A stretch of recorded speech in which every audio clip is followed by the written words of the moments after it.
today we are going to be going over number 3 and number 4 from the test.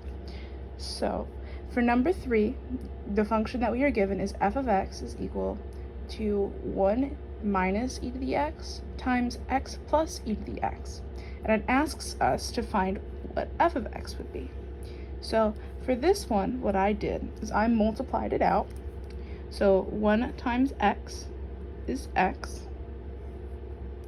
1 times e to the x is e to the x.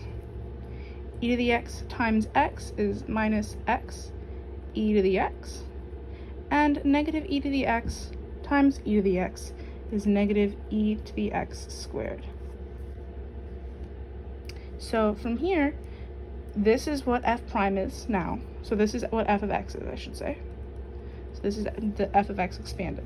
So from here, you just take the derivative like normal.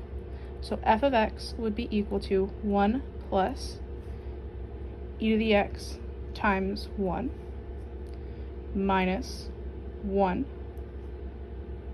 e to the x plus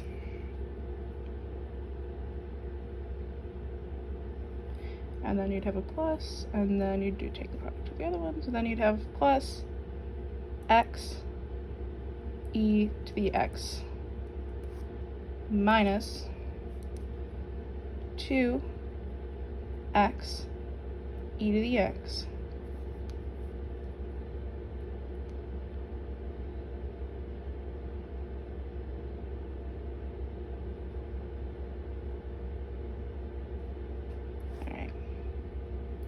Oh, I must have made a mistake on the test solving this one. Okay, so then you'd have 1 plus e to the x minus e to the x plus x e to the x minus 4x e to the 2x.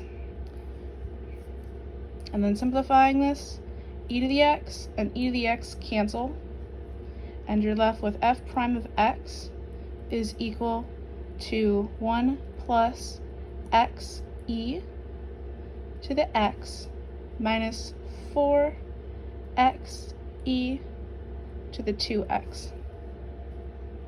So this is what it should have been, because I messed up and I didn't do the product rule for the 2x in the denominator, in the numerator, I should say, or in the exponent for e to the x. Now for this one,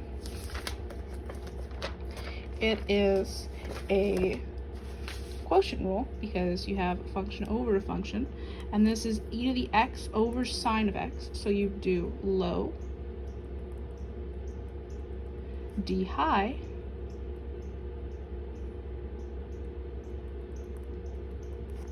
minus high d low square the bottom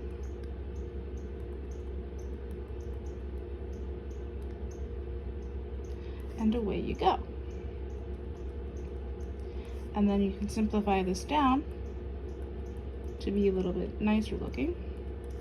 So you would have e to the x sine x minus e to the x cosine x all over sine of x squared. And you can go one step further if you choose, and you can pull the e to the x out of both in the numerator and just have e to the x times sine minus cosine of x all over sine of x squared.